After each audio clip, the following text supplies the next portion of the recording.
ये वो डॉक्टर है जो मरीज को बुखार भी हो तो खोल देंगे कि नहीं हम तो अंदर से ठीक करेंगे। वो डॉक्टर है ना जो कहते हैं कि अब तो भगवान के हाथ में ही सब कुछ है। लेकिन अगर ये डॉक्टर बने तो भगवान खुद कह देंगे अब तो हमारे हाथ में कुछ नहीं है बस। ये भगवान के हाथ से लेके पेशेंट मार देंगे।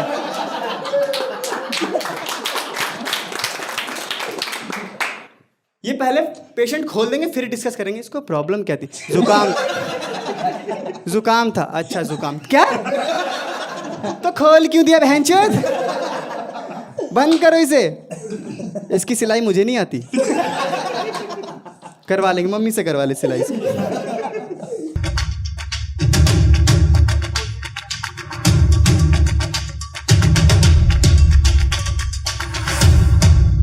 तुम लोगों को पता हम सब भगवान के बच्चे हैं, मतलब प्रैक्टिकली नहीं बट वैसे है तो हम भगवान के बच्चे ना। मैं ही भगवान का बच्चा हूँ। पर मुझे लगता है मैं अडॉप्टेड हूँ क्योंकि वो मुझसे प्यार ही नहीं करते।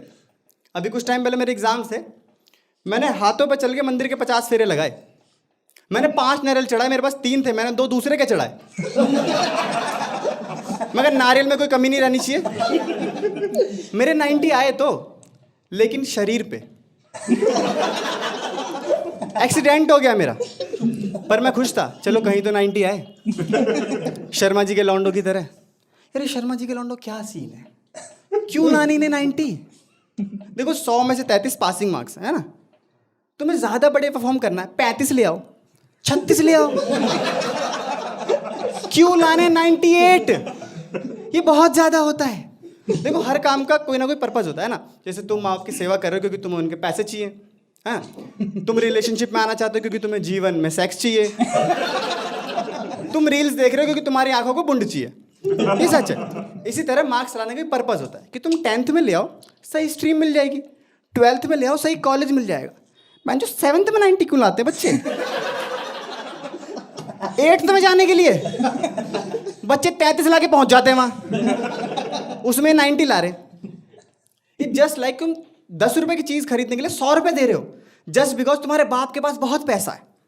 और कुछ बच्चों के तो 90 आते भी इसलिए क्योंकि उनके बाप के पास बहुत पैसा है। शायद तुम समझे होगे।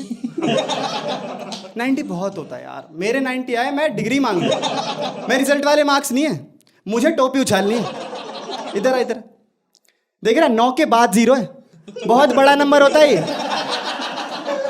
मैं समझाता हूँ तुम्हें टॉपर्स कितने चूतिए होते हैं। मैं समझाता हूँ टॉपर्स कितने चूतिए होते हैं। मान लो 2 बच्चे 7th में, ठीक है। एक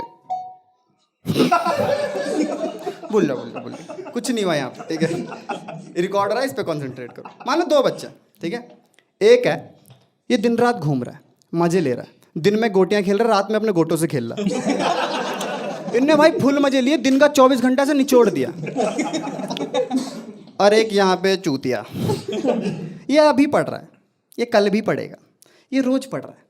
और 1 साल बाद ये दोनों ही 8th में आ जाते हैं। चूतिया कौन? क्या फायदा हो इतना पढ़ने का है? अभी आगे चलते हैं। ये दोनों 10th में आ जाते हैं तो भाई ये तो अभी घूम रहा है, ये नहीं रुकेगा, ये लेजेंड बंदा है। तो इस बेचारे कम मार्क्स आते हैं, फेल हो जाते हैं, ऑटो रिक्शा चलाने लग जाता है ना। इसके भाई बढ़िया मार्क्स आ जाते हैं, आगे चले जाता है। चूतिया कौन? ऑब्वियसली ये चूतिया कुछ ज़्यादा ही घूम रहा था, इतना नहीं घूम रहा था, कुछ मार्क्स तो लाने होते हैं। लेकिन अभी स्टोरी का एंड नहीं हुआ है। अब ये भाई आगे चलते हैं, इसके और अच्छे मार्क्स आ जाते हैं, ये कॉलेज कर लेता है, ये आगे पहुंच जाता है, पर ये रहता है इंडिया में। तो इस बेचारे की जॉब नहीं लगती। पर ये पढ़ा लिखा है तो ये रिक्शा नहीं चलाएगा। अब ये ई रिक्शा चला रहा है। भाई मैं कह रहा हूं कि जरूरत नहीं है। तो कॉलेज की कट ऑफ भी 98, 99% चली जाती। क्यों? क्योंकि स्टूडेंट के मार्क्स आ रहे हैं इतने। अगर किसी के भी मार्क्स 40 से ऊपर ही ना पहुंचे तो कट ऑफ 35 चली जाएगी। प्रॉब्लम वाली बात नहीं है। उन्हें हम ही चाहिए, है ना। वो हमारे लिए बनाए गए हैं। मैं जो हमें एडमिशन नहीं देंगे हम बंद हो जाएंगे बेंचो। हम सुपर चैट करते हैं तो डोनेशन जाते हैं उनके। देखो बात को समझो, जिसके 99 आ रहे हैं वो तो आराम से 40 ला सकता है ना। अब जो बेचारा 30 पे अटका हुआ है उसकी तो गांड लग जाएगी ना 90 लाने में। तो क्यों उस बेचारे को परेशान करना? वो तो तुमसे नहीं कह रहा जाके पढ़ो। बैठ जाओ उसके साथ, कर लो रोल, मार लो गांजा। बात को समझो यार, बात को समझो। अ फिश डजंट क्लाइंब, एक मछली कभी पेड़ पे नहीं चढ़ सकती। और हम वो मछली जो तैर भी नहीं सकते, हम तो आराम करने से थक जाते हैं, हमें काम क्यों दे रहे हो यार। किसी का गोल था, वो ले आया 90 जो वो उसका है यार। हर बंदे में अलग अलग टैलेंट होता है ना। तुम अपने ड्रीम से, तुम्हारे, तुम अपने गोल फॉलो करो। तुम अपने ड्रीम से, तुम अपने गोल ऐसे कर लो कि तुम बना लो अपने हिसाब से, ऐसे कि फेल हो जाएंगे बेंच। किताब उठा के नहीं देखेंगे, माँ बाप का सर शर्म से नीचा कर देंगे। कोई प्रॉब्लम नहीं यार, हमारा अलग सपना है भाई, क्या हो गया। तो मेरा ये था कि भाई, मेरे जो ये थॉट थे, तो इसके लिए था कि सबके सेम ही मार्क्स आने चाहिए, आगे तक सबको सब कुछ करा दो जो जो चाह रहा है ना, कोई प्रॉब्लम वाली बात नहीं। इक्वालिटी, डिस्क्रिमिनेशन नहीं, सबका साथ सबका विनाश।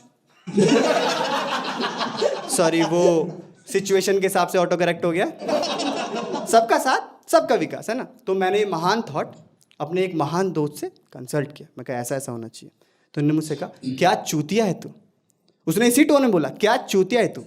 मुझे लगा तारीफ कर रहा है, पर चूतिया शब्द किसी भी टोन में तारीफ नहीं होता, ये मुझे बाद में पता चला। तो उन्होंने मेरे से कहा देख, अगर सबके ऐसे मार्क्स आने लग जाएं तो सभी साइंस ले लेंगे, कॉमर्स ले लेंगे। मैं कहा हाँ तो लेने भी चाहिए, प्रॉब्लम क्या है। कह रहा अगर सभी साइंस ले लेंगे तो डॉक्टर बन जाएंगे, साइंटिस्ट बन जाएंगे। मगर तू क्या चाहता है, जो कबाड़ी बन जाए। लेने दो ना, कितना सही है। नहीं पढ़ेगा इंडिया तो भी बढ़ेगा इंडिया, और क्या चाहिए। कह रहा बन तो जाएंगे वो साइंटिस्ट डॉक्टर, बन तो जाएंगे, लेकिन बुद्धि तो वही रहेगी। मैं कहा हाँ यार, ये तो मैंने सोचा नहीं, क्योंकि जैसी इनकी हरकतें हैं, ये जिंदा पेशेंट मार देंगे। ये कौन होंगे, ये बेसिकली बैक बेंचर्स होंगे, और कौन हो गए। और भाई एक बैक बेंचर इतना हरामी होता है ना, तुम इन्हें एक तरह का पागल ही समझो। मैं समझाता कैसे। एक बैक बेंचर के दिमाग में कुछ भी चल रहा होता है, उसको तुम ऐसे पकड़ लो कि एक बैक बेंचर कभी पेन से लिखता नहीं है, लिखने के सिवाय सब कुछ करेगा। ये करेगा, ये पेन किसी गांड में चुभो देगा। हाँ, ये क्या करेंगे, ये कैप रिफिल अलग करके पहन जो खोल खा ले, कुछ तो कर देंगे, लेकिन उससे लिखेंगे नहीं कभी। और लिखेंगे भी तो वो जो तुम नहीं पढ़ पाओगे, तुम्हारी कॉपी के पीछे लिख दें तेरी माँ। और मैं था गवर्नमेंट में, मेरी क्लास में अलग पागल थे। एक बार मेरी क्लास एक लड़के से पूछा कि होमवर्क क्यों नहीं किया, तो लेजेंडरी बंदा, उसने जवाब दे दिया। कह रहा होमवर्क तो जब करूँगा ना जब होम पे होऊंगा, मैं शादी में था। मास्टर कह रहा था एक लॉजिक तो है तेरी बात में, कुछ तो है, चूतिया सा लॉजिक कुछ है, पर मैं तुझे फिर भी मारूंगा।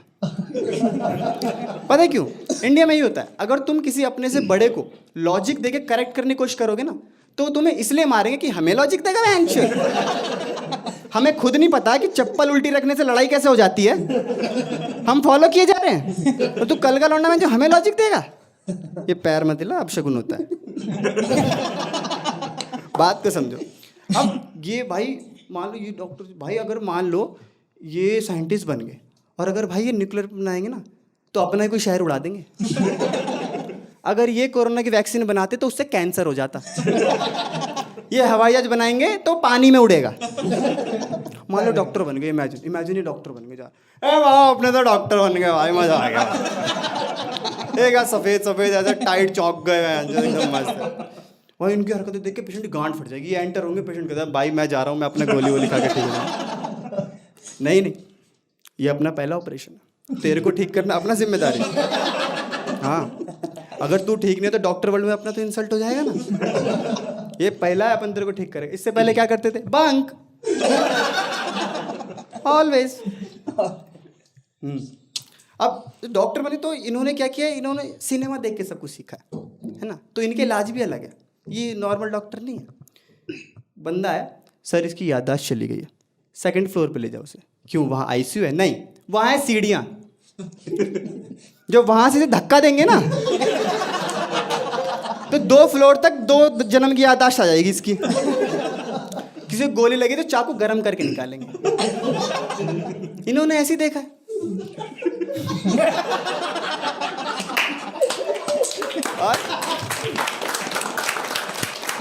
ये वो डॉक्टर है जो मरीज को बुखार भी हो तो खोल देंगे कि नहीं हम तो अंदर से ठीक करेंगे। वो डॉक्टर है ना जो कहते हैं कि अब तो भगवान के हाथ में ही सब कुछ है।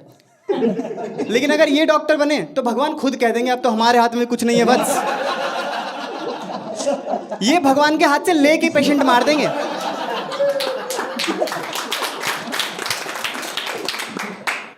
ये पहले पेशेंट खोल देंगे फिर डिस्कस करेंगे इसको प्रॉब्लम क्या थी। जुकाम था, अच्छा जुकाम क्या, तो खोल क्यों दिया बहनचोद, बंद करो इसे, इसकी सिलाई मुझे नहीं आती, करवा लेंगे, मम्मी से करवा ले सिलाई से। सॉरी हम आपके भाई को नहीं बचा पाए। ओके बट ऑपरेशन मेरे पापा का था। नहीं वो बच गए, कैसे, वो कैसे बच गए, उनका हमने इलाज नहीं किया ना,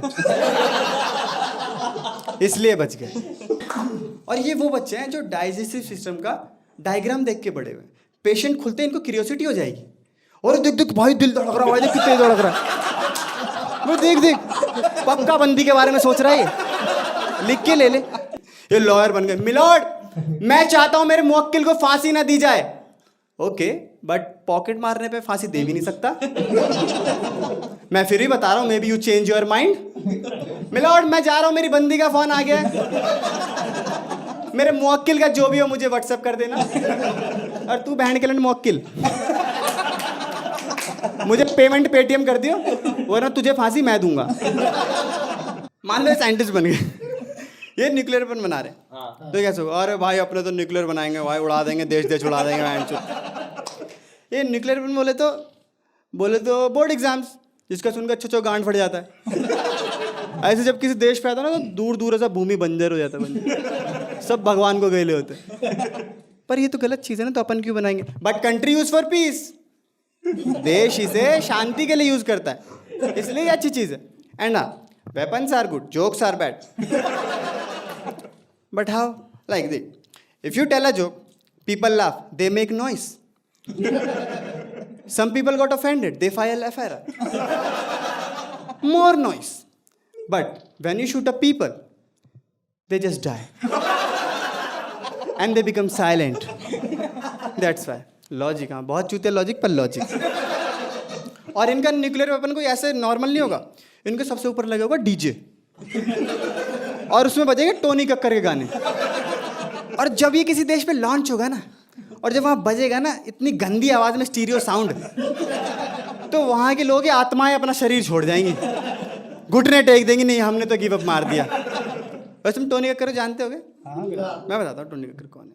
Tony Kakkar is male version of Dhinchak Pooja with nepotism. Tony Kakkar ऐसे गाता जैसे सोनू निगम पाद मारता है। एक बड़ा फर्क है, पाद भी ज्यादा सुर में होता है।